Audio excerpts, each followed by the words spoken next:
no Salmo 119. Abra comigo a escritura essa manhã no Salmo 119.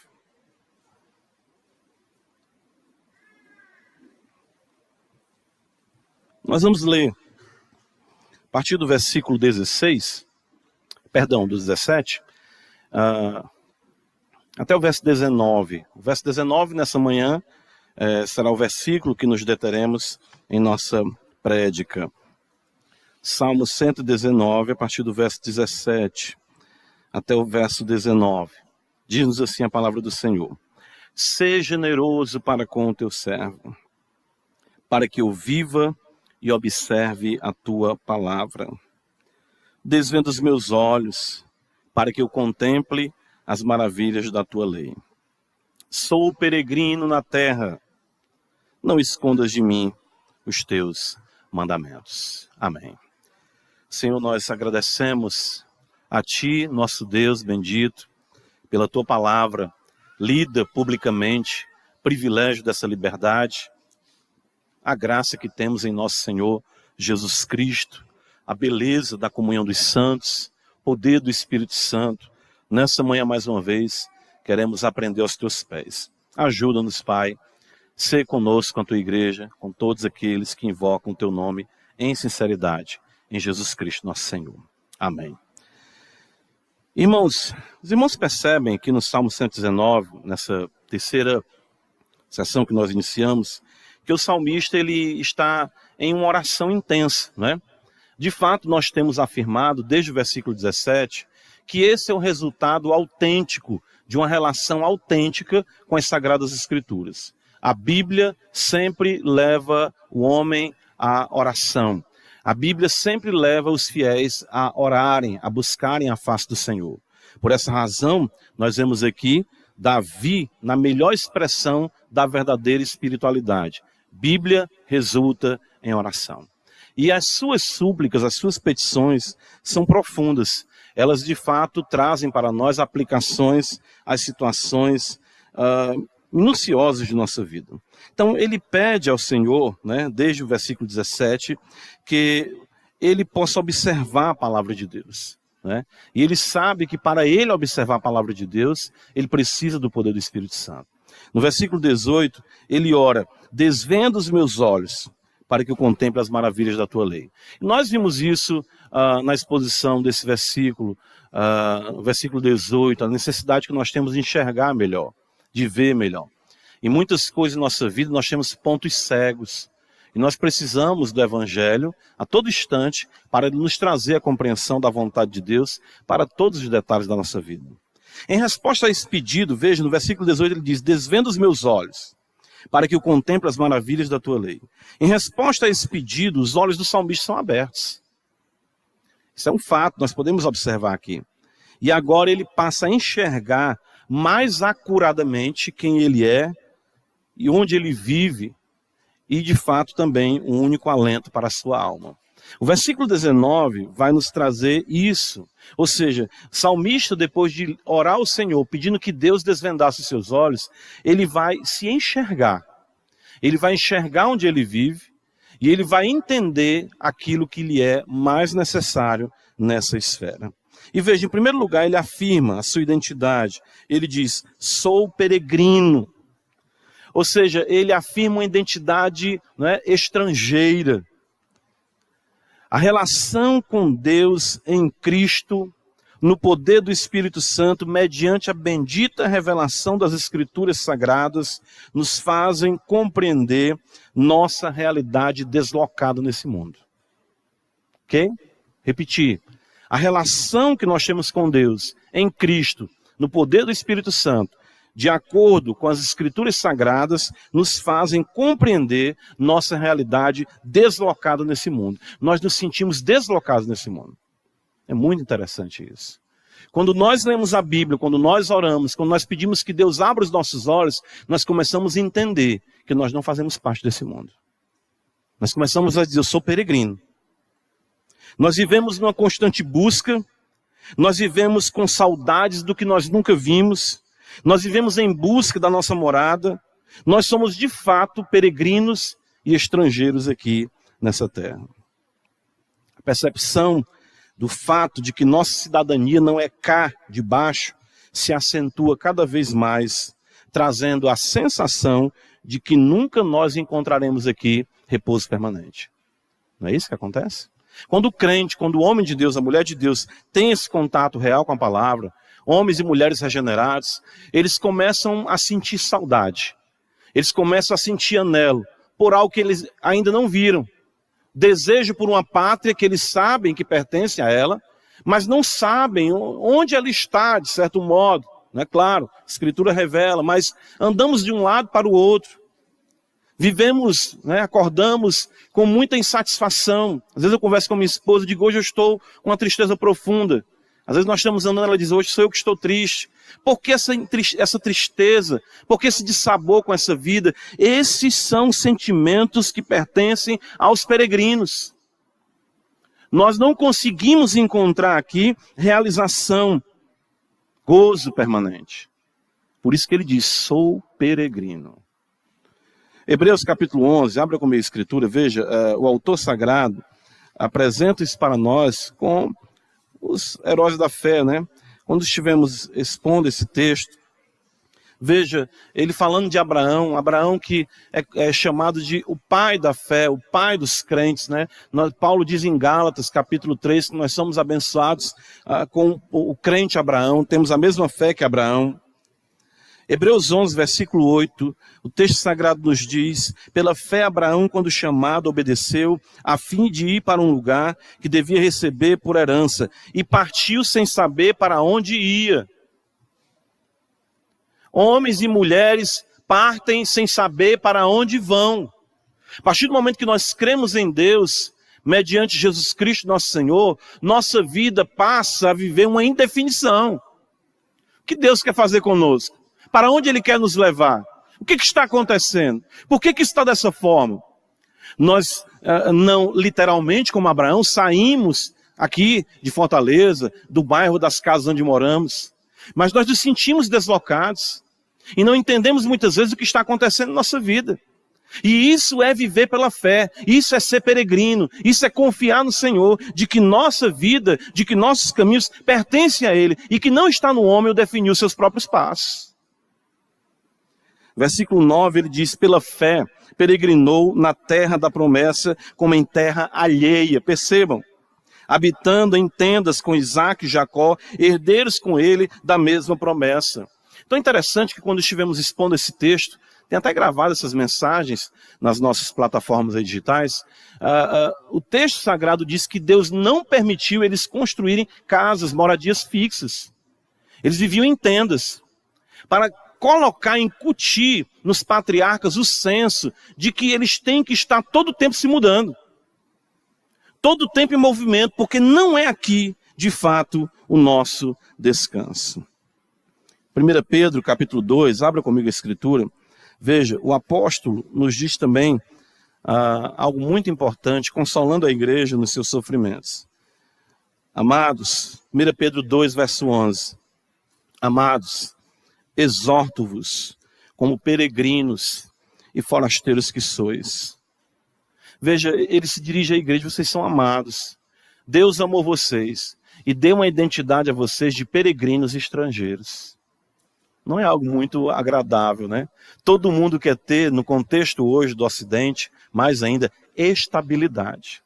Eu não gosto de mudança. A gente gosta de ficar, né? Às vezes, se eu puder comprar 3 pares de sapato, do mesmo sapato, 2, porque eu sei que vai mudar, eu gosto de comprar, apesar de que se estraga, né? A gente não gosta de mudança. Mas o fato é que a Escritura quer nos ensinar, Deus quer nos ensinar a transitoriedade, a efemeridade dessa vida. E nós queremos muitas vezes encontrar aqui estabilidade, permanência, e não é isso que Deus quer que nós consideremos em nossa caminhada cristã. Por isso, o segundo livro mais lido depois da Bíblia, né, nós sabemos, eu gosto sempre de citar aqui para os irmãos, John Bunyan, o peregrino. O peregrino. As Escrituras lhe trouxeram a percepção de seu estrangeirismo espiritual, porque isso é um resultado também de quem tem um conhecimento verdadeiro de Deus na face de Cristo. Seus olhos foram abertos para contemplarem sua cidadania celestial, carimbada em seu passaporte espiritual. Você consegue entender que não faz mais parte desse mundo? Ou esse mundo é tudo para você?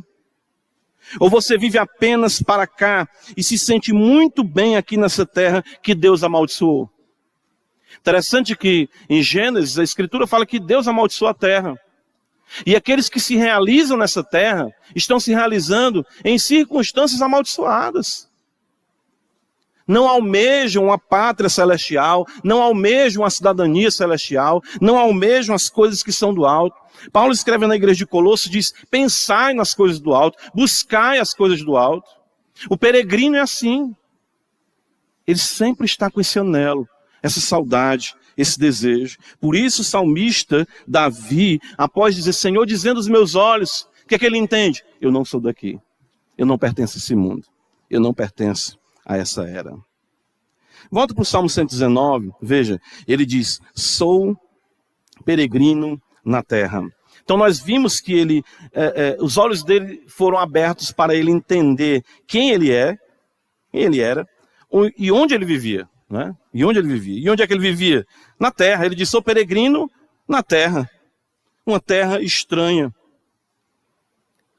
Nós enfatizamos primeiramente a compreensão, né, do salmista como peregrino, a sua identidade. Vamos agora compreender o seu habitat. Tudo aqui destoa com a nossa nacionalidade, irmãos. A linguagem nos é estranha. Os modos são totalmente antagônicos ao que cremos. As metas desse mundo são sem objetividade. A linguagem mundana. Você vai assistir hoje um filme, é chocante. Às vezes você senta para assistir um filme em casa, uma série. Às vezes você não consegue assistir. O palavreado é horrível. Os costumes são terríveis. Às vezes eu tenho até cuidado. Eu conversei isso com a minha esposa. Fica difícil a gente recomendar algum filme. Ou recomendar alguma série. Porque as cenas são muito apelativas, explícitas. A linguagem das pessoas no mundo é assim. As pessoas conversam e falam das maneiras mais chulas, vis. E isso tem adentrado na igreja também. Os valores, ou melhor dizendo, a falta de valores, os modos são totalmente estranhos. Hoje em dia o que vale é ser completamente o avesso do que é conservador. O que vale é se insurgir, ser rebelde. Tudo contrário ao que nós aprendemos de uma masculinidade bíblica, de uma feminilidade bíblica, de um lar bíblico, de uma postura de uma moça, de um rapaz, cristãos. Tudo contrário. É tão terrível a situação aqui nesse mundo que já há mais de 2000 anos, Jesus, ao contemplar a incredulidade à sua volta, ele diz, ó geração incrédula e perversa, até quando estarei convosco? Até quando vos suportareis? Viver aqui é muito difícil para quem de fato é regenerado. Mas para quem não é regenerado, ele vai dizer assim, ou ela vai dizer assim, acaba não, mundão. Certa feita eu recebi uma visita em casa, não foi aqui não, outro estado. Família crente, a filha do irmão na mesa repetia por várias vezes, acaba não, mundão, e a gente sem entender aquilo ali. Porque ela estava dizendo com a expressão que o mundo é tão bom.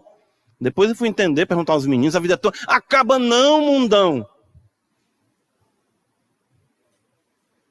Viver aqui, irmãos, para o peregrino se torna um fardo. Como é inquietante e perigoso. Sim, pois o nosso estilo de vida censura o estilo de vida dos ímpios, trazendo conflitos inevitáveis. Quem não enfrenta isso no trabalho? Se tiver um testemunho cristão, né? Quem não enfrenta isso na escola? Se tiver um testemunho cristão. Por quê? Porque a pessoa vem falar com você com a linguagem decente. E você vai dizer, por favor, não me chame assim. Olha, é o santo, é a puritana, é o puritano. Nas rodas de conversa com os colegas, ou você adere às piadas indecentes, ou você também é colocado de lado. 1 Pedro, capítulo 4, o apóstolo nos diz isso, veja, 1 Pedro capítulo 4, versículo número 4, o apóstolo diz assim, Por isso, ele fala, difamando-vos, estranho que não concorrais com eles ao mesmo excesso de devassidão. Tudo aqui lhe é familiar? Cuidado. Você consegue viver bem aqui? Então daqui você é. Mas se você sofre com toda essa cultura oposta ao Altíssimo, se regozije por ser um cidadão da pátria celestial. A tristeza, irmãos, é sinônimo de alegria para o crente. O que o Senhor fala? O mundo se alegrará e vós o quê? Vos entristecereis. Mas chegará o dia em que a vossa tristeza se tornará em alegria. E essa alegria ninguém tirará de vós. Mas viver aqui para o crente é um pesar. É uma tristeza.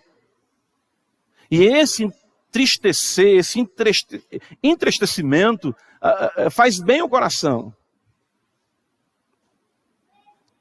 Salmo 119, volta comigo, versículo 19. Ninguém gosta, né, de se entristecer. Veja, o que é então que lhe traz alento nessa vida? Então ele é um peregrino, ele vive numa terra amaldiçoada, mas Deus é bom e nos deu um alívio. E ele diz no versículo 19, sou peregrino na terra, não escondas de mim, o que ele fala aqui? Os teus mandamentos. Pronto. Que alívio quando nós encontramos alguma familiaridade em lugares estranhos a nós. Por exemplo, eu tenho uma dificuldade, né, quando eu estou dirigindo num local que eu não conheço. Não sei se é assim como a maioria dos irmãos aí que dirigem, ou irmãs. Eu fico tenso. A minha esposa já sabe. Aí depois que eu estou ali dirigindo, que eu não conheço, eu não sei, por mais que tenha sinalização, sempre é precária. Bairro, a gente se preocupa em entrar numa rua perigosa, essas questões aí de gangues e tudo, eu fico tenso. Aí de repente ela pergunta, se familiarizou? Aí eu disse, agora eu estou mais tranquilo. Aquilo que lhe é familiar, lhe traz tranquilidade. Não é? Se você está em outro país, em outra terra, você vê alguém, um conterrâneo seu, todo lugar tem cearense, né? O pessoal fala. Então você chega num lugar, vê um conterrâneo seu, vê alguma coisa do seu país. Eu lembro quando eu morei por alguns anos fora do estado, quando eu ouvia qualquer coisa do Ceará, aquilo me dava uma comoção, me dava uma alegria. Nós encontramos alívio quando vemos alguma familiaridade nos lugares que são estranhos a nós. Aqui nessa vida, a única coisa que não pertence a essa esfera caída é a bendita palavra de Deus. A única coisa que não pertence a esse mundo caído são as Sagradas Escrituras. Por isso que ele diz, sou peregrino na terra, não escondas de mim os teus mandamentos. Ela tem a linguagem de Sião, ela tem os modos do rei de Sião, ela tem o seu cheiro, sua voz, sua boa, perfeita e agradável vontade. Tudo que concerne ao Deus que nós amamos e à pátria que nós amamos está neste livro. Tudo. Nesse mundo de trevas, os mandamentos do Senhor nos irradiam e nos guiam para a nossa terra celestial. Então, por isso, irmãos, que isso aqui é muito importante. A familiaridade com as Escrituras, o amor às Escrituras, o amor à palavra de Deus. Falando de John Bunyan, o autor do Peregrino, as pessoas diziam que o seu sangue era biblino. Onde furasse John Bunyan, as pessoas diziam, iria sair um versículo bíblico. Por quê? Porque nesse mundo efêmero, somente as Escrituras nos trazem alívio, gozo à nossa alma. São as Escrituras o seu alívio e o seu gozo nesse mundo estranho. Você tem familiaridade com a Bíblia? Se sim, e se ela é o seu alívio, você nasceu de novo. Se não, você faz parte dessa esfera caída. Precisa compreender, de fato, conhecer Jesus Cristo como Senhor. Por isso que, para nós concluirmos, veja, o versículo 19 diz: sou peregrino na terra, não escondas de mim os teus mandamentos. Por quê? Porque o conhecimento das Escrituras só vem mediante a revelação do próprio Deus. Por isso que essa é uma súplica pertinente e necessária. Ele diz: não escondas de mim os teus mandamentos. Somente o Senhor do livro concede a compreensão verdadeira do livro. E esse é o livro do peregrino em terra estranha. Ele precisa dessa compreensão e ela é sobrenatural. Por isso que eu sempre bato nessa tecla. Nós somos uma geração que está golfando de teologia. Sabe o que é golfar, né? A gente aqui no Ceará sabe, né? Tem um menino pequenininho, né? O bebê, né? Esse menino, quando era pequeno, mamava e de repente já botava o leite para fora. Já está golfando, está cheio. Está golfando. Ou alojando, né? A nossa geração é a geração que está alojando teologia reformada. Golfando. Mas não consegue enxergar a aplicação dessas verdades às situações mais corriqueiras da vida, e foi para isso que a Bíblia foi feita. É tanta teologia, é tanto curso, é tanto seminário, é tanto galáctico pregando e produzindo livros, mas a nossa geração continua sendo uma geração anã e superficial na experiência com Deus, na leitura da Bíblia e em oração. Isso não é o verdadeiro conhecimento. Estou querendo dizer que com isso não possa acontecer de pessoas serem impactadas com a boa teologia, sim. Mas nós não somos pragmáticos, porque está dando certo é o certo. Aliás, porque alguma coisa está dando certo é o certo. Nós temos que sondar os nossos corações e entendermos que somente o Senhor da terra celestial, que nos deu o livro celestial, pode nos dar a compreensão celestial, como peregrinos nessa terra caída, para nos dirigirmos a um novo céu, uma nova terra. Somente o Senhor do livro concede a compreensão verdadeira dele. Por essa razão, nós devemos nos voltar para ele e suplicar a bendita revelação nele, seja nesse livro, da sua face. Por isso que a Bíblia ela tem que ser lida em oração. E você tem que orar lendo a Bíblia. Porque essa é a revelação bendita e transformadora que nos transformará até que lá cheguemos, como peregrinos que somos, saindo do exílio e adentrando no novo céu, na nova terra. Que beleza isso, né? Que beleza isso. Só que isso muitas vezes tem passado desapercebido. Nós não podemos permitir que assim aconteça. Você se sente triste aqui, você não se realiza mais nessa vida, nesse mundo. Você conhece a Deus na face de Cristo e, claro, nós temos momentos de alegria que apontam, sinalizam para o Deus Criador, Todo-Poderoso, mas você não se detém nesses momentos como se eles fossem os supridores dos anseios da sua alma. Esse mundo é realmente cansaço e fadiga para você? O alento na sua alma se encontra no Santo Livro que vem mediante revelação por uma vida de oração com Deus? Você é um peregrino. Se não, clame ao Senhor. Só Ele pode lhe dar a compreensão correta da bendita lei para lhe colocar rumo à cidade celestial. Amém, irmãos? Vamos orar ao nosso Deus. Pai, nós te agradecemos por tua palavra. Te pedimos, Senhor, que tua boa mão seja conosco. Nos ajude, Senhor, para que andemos como peregrinos, muitas vezes entristecidos, mas sabemos que nossa alegria está no Senhor. Alegria no Senhor, na revelação da Santa Lei, no poder do Espírito Santo. Ajuda-nos, ó Deus, a caminharmos assim, por amor do teu Filho, nós te oramos. Amém.